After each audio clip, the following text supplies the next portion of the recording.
Hello and welcome to On the Outside, the podcast that shares diverse views on outdoors news.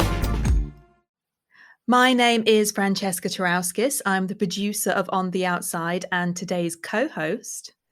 And hi, my name is Oge Ejizu and I am the London regional leader for Black Girls Hike, and I am also today's co-host, and we are a dynamic duo. We are a dynamic duo for the first time. I'm loving this. Me too. So this episode is a bit different. I know everyone is used to our panel discussions where we bring different news topics to the table, but today we wanted to do something a little bit different. And I wanted to interview the amazing Omie Dale, who is Director of Swim Unity and also Swim England's Swim Teacher of the Year 2021.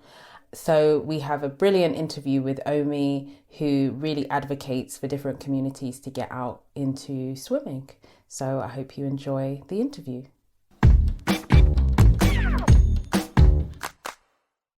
Hi, I'm Omie Dale and I am Director of Swim Unity. And Swim Unity is a community interest company based in London. We offer free swimming lessons for children and women in the area. So mainly based in West London, but we're trying to branch out at the minute. What we like to do is spread the joy of swimming as much as possible. So we do beach days with the whole family for free.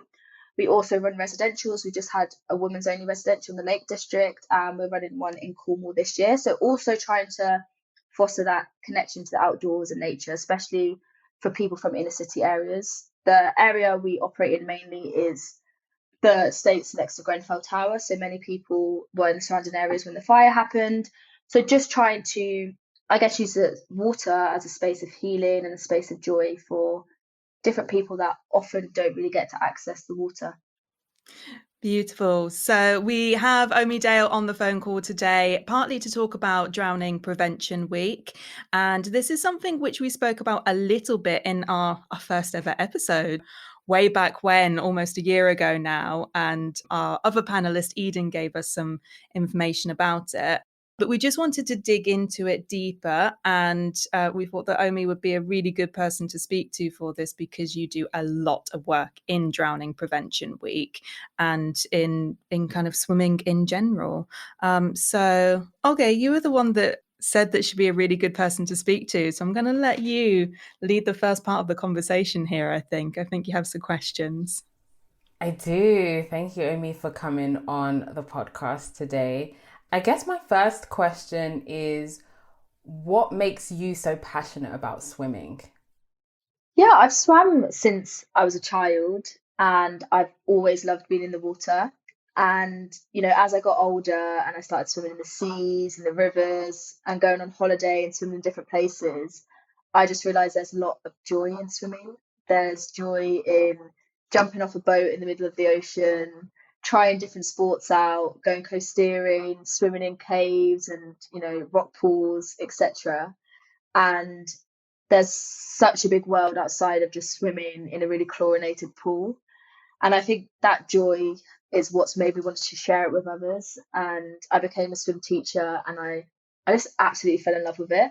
Teaching people to swim in a really vulnerable state, building a rapport with people, overcoming challenges. And yeah, for me, a large part of what I do and what drives me is spreading the joy of swimming. I don't want to make everyone an Olympian. I don't need everyone to, compete for Great Britain, but I want people to be able to be comfortable and confident in the water, really.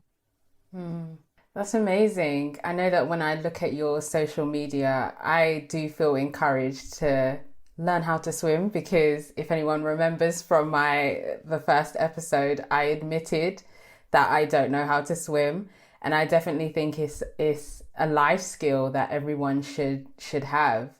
What would be your advice for people like me who kind of don't know how to swim and, maybe want to learn or feel like they may be too old to learn? Okay, the first thing I'd say is that you're never, ever too old to learn.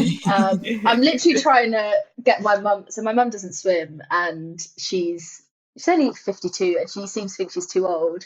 But, I teach people in their 70s and onwards. And yeah, it's never ever too late. I do get some people that are like, oh, I wish I learned this so many years before because I didn't realize how life changing it'd be, but it's never too late. But what I'd say, and this is when it gets tough, is that with swimming, just because it is so technical, you really do need a good coach or a good swimming teacher. You also need someone that is really understanding of your personal needs and, anything you'll bring into the swimming pool. Because unfortunately, a lot of the adults I teach come to me because they've had bad experiences in the past, and that's put them off learning for years. So they've either had bad experiences at school, or they've tried to do adult swimming lessons with someone that's not really been very understanding of the fears that they carry, or yeah, it's just not been very accommodating. And I think that's what makes it hard about swimming. It's not easy for everyone to find that teacher that they need, or have a location that they can do it at, or even be able to afford it. But yeah, it is tough. Sometimes I'd say, take a friend that's understanding, that can show you a few of the ropes. But ultimately, unfortunately, I think to learn and nail the foundations, a good teacher is needed sometimes. So before we start talking about Drowning Awareness Week, what is some of the things that we should look for, or what someone should look for in a good swim teacher? So I guess a good swim teacher, it's a lot of the qualities of a good swim teacher is, applicable to what a good teacher is in general. And I'd say it's someone that really tries to understand your needs before you even get to the pool. So someone that will speak to you, try to understand your history of the water, your motivations for learning, and really actually your personal journey, so that they come along on that personal journey with you. I'd say patience is a massive one, because at the beginning there's a lot of repetition. You have to nail the foundations. It's a lot of blowing bubbles, floating, and if you're with someone that's not patient, it's really difficult. But they also have to be motivating to help the learner actually go through that. And someone, actually one big thing is like getting in the water with the students, because some teachers don't do that. And I think when you come as a beginner especially, there's so much fear that you carry, so it's good to have someone there beside you. But I guess for me, the biggest one is that I think every teacher should view teaching swimming as something that they're gaining as well. So it's not just the student that learns, but it's also the teacher. I've learned so much from the people that I teach, different ways to teach different skills, loads of stuff, different ways to build rapport, different communication techniques, even, stuff about their life, or what, their history. There's so much to learn from the people you teach. And I think actually seeing it as that, it's a transaction, like both people are getting stuff. It's not just the student that's getting everything. The teachers should be open to learning and gaining really from the people that they teach. Thank you. That's really helpful. I have a quick question then, in terms of knowing what you're looking for in a swim teacher, but where would someone actually go to find that teacher? Is that something that's always provided at local swimming pools, or is that something which is a bit more tricky to get hold of? So most leisure centres will do adult swimming lessons, but there you don't really have a choice as to who your teacher is. It's just where there's availability. If you want a specific teacher, that's when you have to look at private sessions. And, that is more expensive, but you do get to see what people offer, what qualifications they have, why they are a swim teacher, reviews maybe. And there's normally a good few people in whatever area you're in. But yeah, there doesn't really seem to be a big directory. If you look at, like, I'm also an outdoor swim coach, and if you qualify through the STA, there's a complete directory of all the outdoor swim coaches in the UK, so you can find one very easily. But in terms of teachers, there's not necessarily that, and there's not necessarily that review-based system. Like, what I find is a lot of people come to me through word of mouth. I don't really advertise that much on the internet anymore. What I find is someone will swim with me, have a good experience, and then they'll, tell their friends, and that seems to be, I would guess, the most reliable way. But if no one in your circle is learning to swim, it's really hard to find anyone that way as well. And if if you're focusing on outdoor swimming teaching, and there is this big directory, Can you start to learn to swim outdoors, or is that something which you kind of have to be at a level of proficiency before you go there? Yeah, I would always recommend people learn to swim indoors first. It's just much more comfortable. There's fewer elements to have to consider. And, probably a few months of the year, the water's warm enough to learn to swim, but it's always colder than the pool.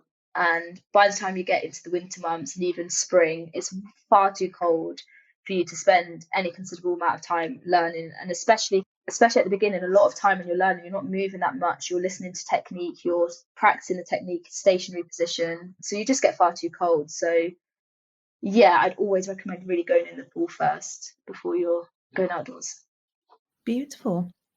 So for a couple of years now, you've done quite a lot of work with raising awareness around Drowning Prevention Week and that kind of thing. And I've noticed that recently on Instagram, you've been doing some really good short videos that are a little bit of those really starter tips. So like you were saying, blowing bubbles and that kind of thing.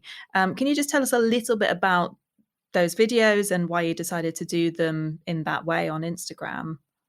So I guess a large part of what I do is trying to make learning to swim and being safe in the water as accessible as possible. And, I partly do that through my work with Swim Unity, where we offer free swimming lessons. But naturally, we're only ever going to be able to, target that at a number of people. Not everyone's, we don't have the capacity to teach everybody. Yeah, one thing I noticed as well is that people do find learning to swim really intimidating. You see people on Instagram swimming like beautiful front crawl and diving in and going underwater, and it just seems really unattainable. But actually, what's really important is just nailing the foundations first. So, yeah, I just thought I'd start making a series of videos of like quite bite-sized chunks of what I basically teach when I first take people swimming. And it's really looking at breathing, flotation, body position. So it just shows that there's like so much more you need to do before you try to start moving your arms and legs and, breathing to the side. Because I just know a lot of people that do try to attempt the full stroke and they get disheartened when they can't do it, but it's just because they haven't nailed the basics really. Here's part 1 of my series of how to be comfortable and confident when learning to swim. Breathing is one of the most important things to nail when swimming. Exhaling underwater and inhaling when you come up is vital to be relaxed when swimming and actually move considerable distances in the water. Start by practicing blowing bubbles underwater, holding on to the side. You can progress this by doing this with your legs up and eventually when moving. You want to keep practicing it so you can find your own rhythm of how much you need to exhale and inhale to swim comfortably. And here are some specific tips about breathing through your nose. So learning to breathe from your nose is a really good practice to do under the water. When you start doing turns, breathing on your side, it prevents water getting up your nose, which is really uncomfortable. It can be quite difficult to start with, but a really good way to practice is closing your mouth really tight and humming, going. Demonstrate in the water.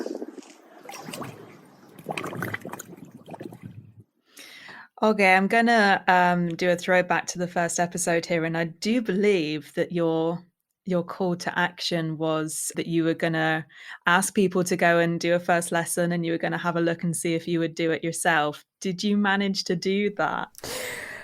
I'm gonna confess, I didn't. I'm so sorry. I'm sorry, listeners. I didn't follow my own call to action. But no, I am going to learn to swim. That is on my list of things to do. I will learn. I don't want to give myself a time frame right now, but I will learn how to swim. But speaking of a callback to the first episode, we briefly talked about some of the do's and don'ts, especially during summertime when things are more open and people want to kind of go into the sea more and all of those things. We did talk a bit about the do's and don'ts of doing that because it is Drowning Prevention Week. What are some of the do's and don'ts that you would share as a swim coach for people who, may go out into the sea or what have you, and just may not know what they're doing, but just want to have fun? Yeah, so I'm never really of the opinion to say don't go in the water because it's just really unrealistic. And I believe more in sharing like safe information because people are going to go in anyway, right? But what's really concerning is like the majority of people who drown never intended to get into the water. So it's not good enough just saying like, oh, I'm going to stay away, or I'm going to go up to my knees or whatever, because the sea itself is super powerful. We are so much weaker than the sea. And for me, actually, as I've got older and known more about the sea, the more cautious I am. Like as a child, I was swimming, I was just doing anything. And if I ever got into danger, oh my God, I don't know what would happen, because it's scary now to think about it. But having said that, I would say if you go to the sea, try to go to a lifeguarded beach. It just makes it really simple to see where's a good place to swim. There are lifeguards there if you ever get into danger. It's just, one less thing to worry about, because even if you're a really strong swimmer, you can get into danger. Like the sea does not discriminate against who it wants to take, really. But if you are going out, just speak to locals about tide times, if it's good to swim in. Even stuff like sewage, right, is a bit gross, but it's always good to know like what's going on in the sea at the time. So local knowledge is really, really important, I would say. Try to go with someone who's experienced, or go with someone. So you always have a buddy if you do get into danger. If you can't do that, just let someone know where you're going and what time roughly you'll be back. And I'd say like in the sea, always wear something bright coloured. So try to wear bright coloured hats if you can take a tow float, just because if the sea is really vast, and if you do get to danger, it's so much easier to be seen. Another one is like try not to fight the sea. Like the big thing that, with drowning prevention is float to live.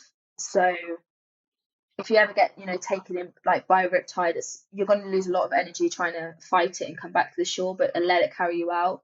And if you are going to get rescued, like it is really important to learn to float on your back. And this is something we're finding at Swim Unity, is like a lot of the children are getting water competent, but they don't necessarily know water safety rules. So now that's a big focus of us, because they may well be able to swim full stroke, but if they're in the sea and in danger, they're going to tire themselves out. So it's just about really knowing the rules and what to do if you're in danger. If you're going out by yourself, like even take waterproof bags with your phone in. If you ever, there's a really good thing about someone calling. He got taken in, the tide came in, he got stranded, but he had his phone on him, so he called the Coast Guard and he was rescued. It's better to be more cautious than not cautious enough, I'd say. That's really helpful. So the first one is kind of know the local area that you're going to. Check out tide times, find a lifeguarded beach or sea, take waterproofs, wear something bright if you are going in, take a buddy, and take a floating device if possible. So definitely. It sounds very similar to like the things we would advise if you were to go hiking, and to prevent kind of injury or anything more fatal to that. That's really helpful. That is a really nice segue into our next one. In terms of outdoor safety and swim safety and hiking safety, there's quite a few similarities there. And Oge, you obviously run some Black Girls Hike sessions. I think I'd quite like to ask both of you, but I'll come to you first, Oge, in terms of being somebody that is in charge of other people outdoors. That's something I don't have any experience in. I just go and have to look after myself. But what kind of extra precautions or extra planning do you have to do to make sure that you're looking after other people when you're doing that activity as well? Yeah, I think that's really important. And as we're now in the summer months, I think it's really important to be kind of really aware of, even though it is summer, to be aware of the conditions. And sometimes the conditions can be fraught with problems. So as a hike leader, I think it's really important to make sure first kind of the terrain of the route that you are going on. If it's going to be really hot weather, don't really plan your hike, at the peak when the sun is scorching. because that will tire people out even more.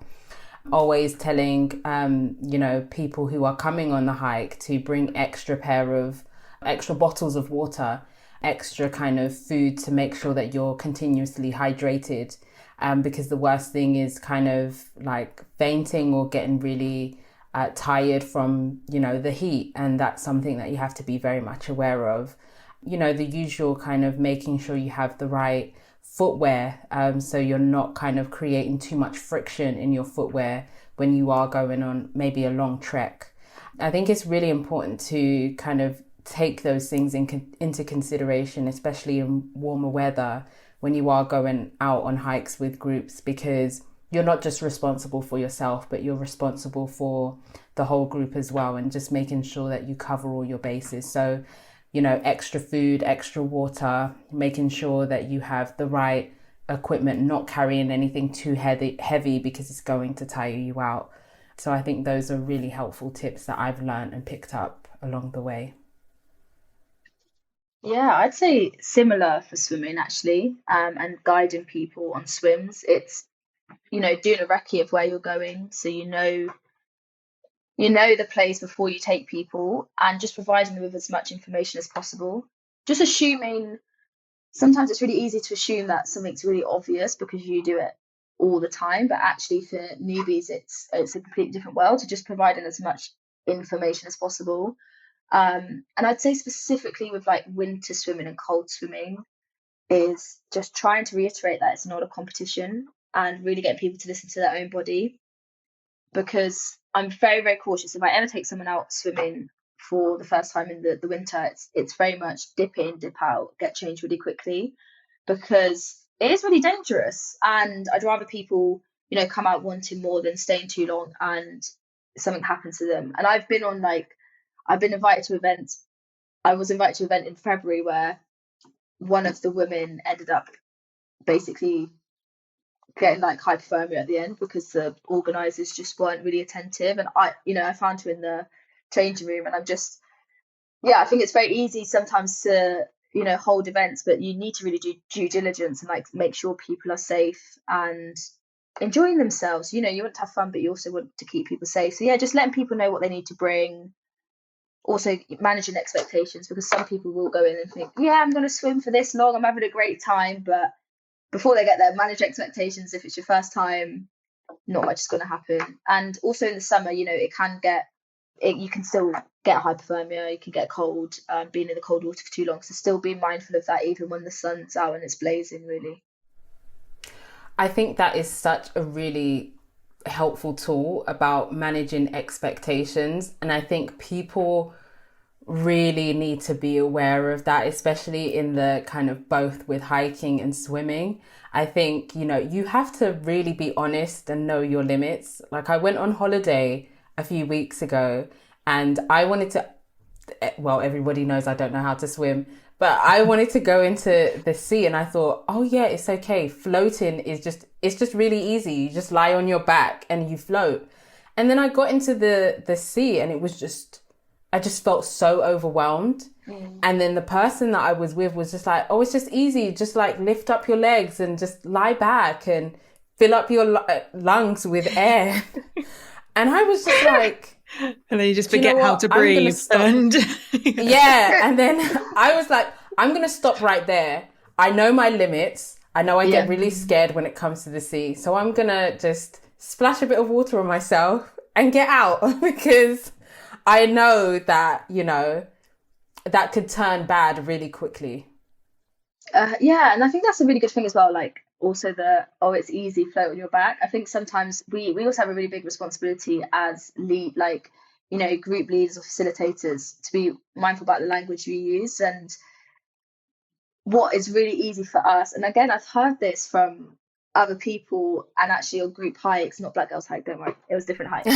But before anyone thinks I'm indirecting, which I'm not, but they went on what was called supposedly an easy hike, and they were left behind, and then the group leader was like, well, this is easy, we normally do triple this, like, why are you complaining?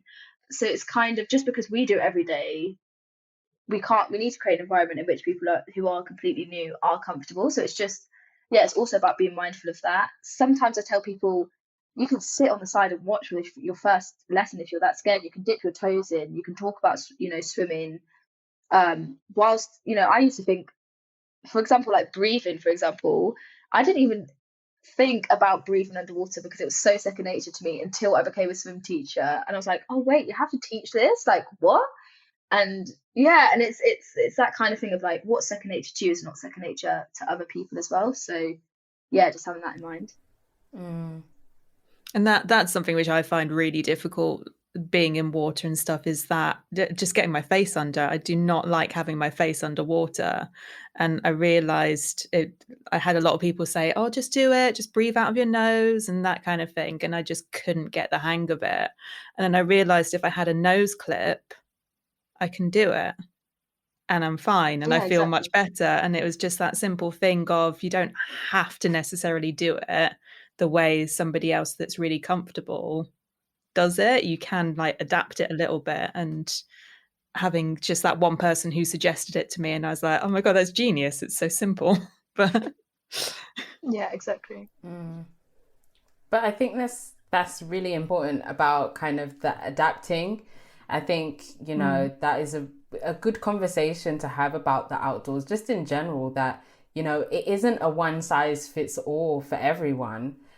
Yes, there are techniques. Yes, there are things that are important to know, but the way in which you kind of demonstrate it and enjoy it and have fun with it, I think it doesn't have to be a one size fits all. So just like you were saying, Omie, it's not about being an Olympic swimmer. Sometimes it's just, yay, I learned how to hold my breath underwater. That's a triumph for me. But yeah, I think sometimes it can feel discouraging when it's like, you have that comparison, or, you can't do something, or you're not able to do something because other people, are doing it, or, tell you that it's really easy to do and things like that. I think one thing that I'd be really interested to hear from both of you, and I have a little bit of an idea of this in the hiking side, but not so much on the swimming side at all, is I don't think there's any... With hiking, there isn't a particular scale as to what easy, medium, difficult actually means. That's something which I feel like is quite subjective still. And even though you have like some guidebooks which will give you a bit more of an idea of easy means this, sometimes what's easy in one is, moderate in another one and that kind of thing. I don't know what it's like in swimming in terms of how you plan your lessons and your like beginner lessons and where you're taking people outdoors in terms of difficulties and that kind of thing. But do you think that well, I suppose that would be my first question. Do you have a specific scale which is like a universal scale? Yeah, unfortunately, I'd say it's the same issue for swimming. We don't really have any universal, this is beginner, this is intermediate, this is, advanced. With, the swims I do, I just try to give as much information as like, okay, you should be able to swim 25 meters, one length of the pool, or, actually speak to people and see where they're at, because we used to do stuff as ask people at Swimmunity, like, oh, what level are you? Are you, beginner or what? And we teach a lot of women, and women typically undersell themselves. So I had about, I don't know how many people saying they were a beginner, and then they start swimming lengths up and down. I'm like, okay, you're not a beginner. So it's really interesting to see, yeah, what people describe themselves as, how confident they are. But yeah, we don't unfortunately have something universal. Yeah, it's difficult. It's really difficult. And that's why I guess it's really important to talk to people before you take them out anywhere, because one time they'll be saying, oh, I'm a beginner. Next thing you'll speak to them and they'll be like, oh yeah, I did represent my county when I was 12. And it's like, well, there's no way you're a beginner. Which it happens more than you'd think. So yeah. Yeah. Do you reckon it would be useful to have a scale like that? And same question to you, Oge, or is it better to just go as you do with the specifics of if you can swim this length, then this class is good, or if you can walk this far, then this hike is fine? I think for For hiking, it's still kind of the guidelines, but when we do plan our kind of group hikes, we base it on kind of the terrain, the length of time, like what level of inclines are there going to be? Is it just a flat kind of surface from A to B? We take all those things into consideration and then determine kind of what range it falls under. And then again, with the for people to manage their expectations. So based on what your fitness level is, you need to kind of decide from there kind of whether you want to join that hike or not. Yeah, I think it's useful to have it for swimming, mainly for like big group activities. I guess to give people as well a bit more security that they're in the right group, because sometimes if you just say, "Oh, you're a beginner, beginners go here," it's people aren't necessarily confident about where they need to be.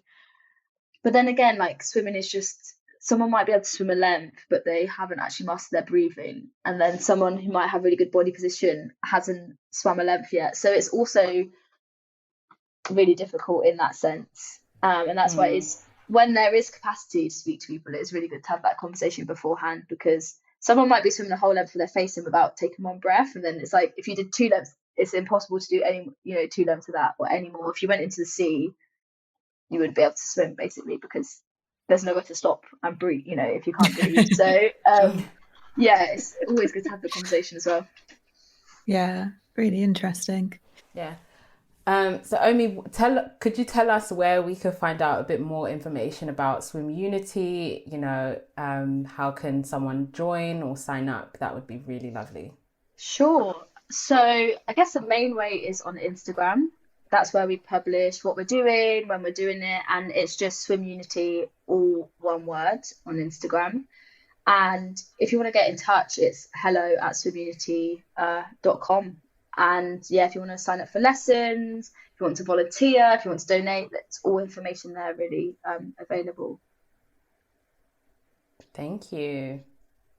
Thank you very much for joining us today, Omie. And yeah, thank you for being a little bit of a experiment, as it were, but joining us for that experiment.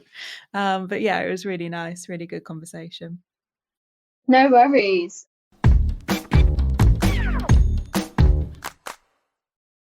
So that was our interview with Omie. We hope you enjoyed it and there was something that you took away from today's episode. Yeah, it was a really nice conversation. So thank you, Oge, for suggesting that one, because it is great to just be able to have a natter with her about what she's doing, essentially. So it was lovely. So in keeping with the topic of swimming, we do have one topic that we just like to address quickly today.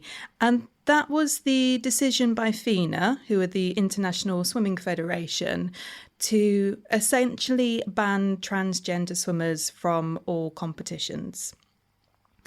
This is something which I have looked into a little bit. I don't know, Oge, if you've read very much about it yourself yet?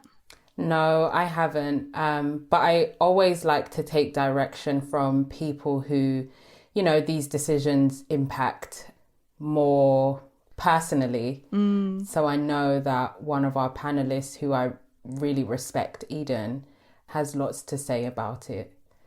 So I take her lead.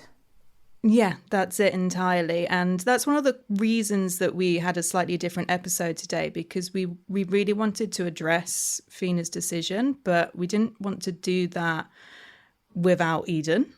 And Eden, understandably, wasn't up for talking about it.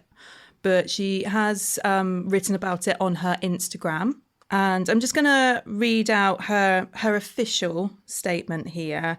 So she gave an official statement for all journalists, of which she said she was quite happy for me to use as well as the official one.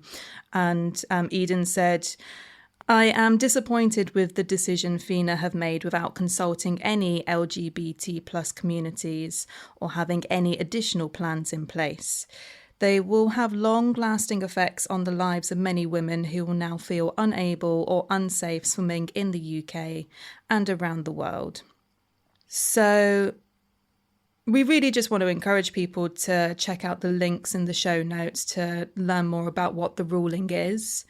Do make sure that you are following Eden for some very useful information about the ruling, but more importantly, I think she is a great profile to follow for just a bit of trans joy as well, which I think is very much needed at the moment. So I just want to say that it's funny that, you know, these institutions, bodies, whatever they are called in their professional terminology, it's funny that they make these rulings, and then when marginalized communities start to create their own things, build up, you know, their own forums, their own things, and then these professional bodies will come back to these marginalized communities and then try and either poach or try and say, hey, can you come back and help us solve this problem as to why we're not getting these types of people in, you know, into our sport, into our activities, and then want them to only talk about, you know, the damage or the trauma or the marginalization that they inflicted on these community groups. That's it, exactly. And it doesn't go unnoticed by, I think, everyone that this ruling and the ruling that came from through cycling as well, which likewise will be linked in the show notes, came during Pride Month, where we're seeing rainbows everywhere, and yet we have the real world decisions which are stopping people from actively taking part in things.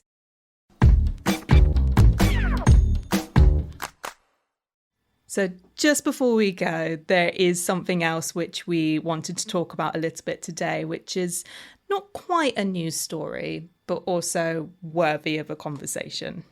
So it's something which I'm very aware of making a podcast. It's something which I'm aware of because I listen to a lot of podcasts. I do a lot of podcast production and I do a lot of podcast reviewing for my other job. And so many podcasts and shows are just asking people to relive their story. I tweeted about this earlier on today, and I was saying, if you have privilege, whether that is race privilege, or you are non-disabled, or you are cis, or you are straight, and you are speaking to someone and asking them to relive microaggressions or trauma, that is something which you really have to question whether that's necessary.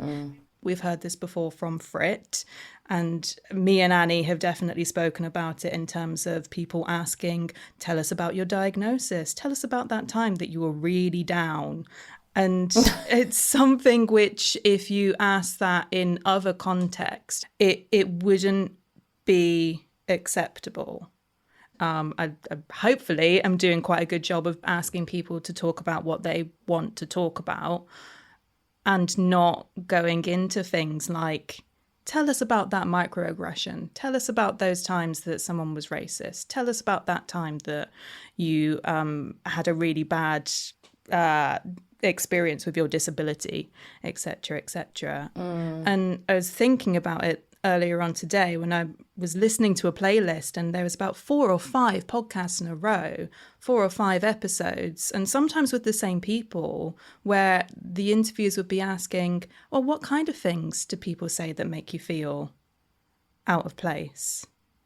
And I just gave the biggest eye roll. Yeah, there was the biggest. Imagine the emoji was literally Oge's face just then. And it really, really gets to me, because even if the person that you're speaking to for that interview is happy to talk about that, you are putting that out for listeners to listen to. And that person's community, the people that feel affinity with that interviewee, are then listening to those microaggressions over themselves. Do you know what? I honestly think there is a time and place to talk about the microaggressions, the racism. I had a post that I put up, I think it was 2 years now. In the post, I talked about, because I got a plethora of new followers, you know, when everyone realised that there was Black people in the outdoors. I got a plethora of new followers. And for Black Hikers Week, I wanted to celebrate you know, who I am in my entirety. So yes, the microaggressions, the racism is part of my story, but it is not my only story. It's not the only part of my story. And I think sometimes we can kind of overdo the wanting to understand the microaggression, the racism, the marginalization of someone without taking into consideration that there's a whole person behind all of that. And so my encouragement for people who are interviewing, you know, community groups that are quote unquote underrepresented is to don't frame the conversation around the microaggression, the racism, the marginalization, the underrepresentation in and of itself. I think that can be quite lazy, if I want to use that term. But I think it's also kind of makes people feel like, okay, the only way that I am seen is when I'm talking about, you know, for a lack of better word, the violence that has been enacted on me or my community group. And I think there is more to a community group and individuals than that. I wish people would, and this is just across the board, this is not just for the outdoors, but I think people should ask better questions. Like, you know, when people say there are no dumb questions, but there are better questions that can be asked. And, you know, I think a better question, instead of looking at the microaggression, the racism, the marginalization, a better question is asking, what does liberation, what does freedom to be your authentic self, what does freedom in this space look like and feel like for you? And for what would you envision that for your community group as well? Yeah. Really reshaping it as that positive. And like you say, that there are no dumb questions, but I feel like the caveat to that needs to be, there are no dumb questions if you want to learn something. Yeah. But if you already know the answer, don't ask it. Exactly.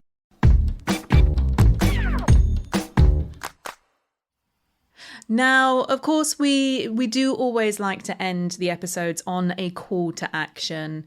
Okay, do you have a call to action? And not, I will learn to swim. I'm not saying that. It's already on my bucket list. I'm going to tell everyone, if you know somebody in your family that doesn't know how to swim, please encourage them or yourself to get in touch with Swim Unity. I love it. We asked Omie for her call to action at the end of the conversation, the same as usual. And this was Omie's call to action. So my call to action today is follow the work of Diversity in Aquatics. It's an organisation in the US that looks at, as the name suggests, diversity in aquatics. But yeah, they're really pioneering in their field and we take a lot of inspiration from their work. So definitely check them out. And my call to action for today is I would like to have a little bit of feedback on this episode in particular, but also the episodes over the past year.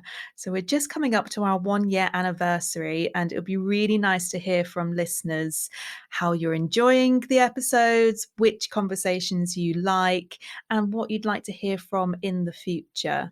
So this was a slightly different episode as well. So we're trying something a little bit new, and I'd love to know what you thought about it. You can email us at ontheoutsidepod@gmail.com. Get in touch with us on DM on Twitter and Instagram, On The Outside Pod. And we do actually now have a phone that you can WhatsApp us. So drop a voice note 07883 905 336. All of those links will be in the show notes for you. On the Outside artwork is by Sophie Nolan. Music is Bassbeat by Alex Norton. This episode was hosted by Oge Ejizu and myself, Francesca Turauskis. I was also the editor and producer for this episode. This podcast is part of the Tremula Network, adventure and outdoor podcasts off the beaten track. To find out more about that, please do head over to tremula.network or find us on socials. Thank you very much for listening.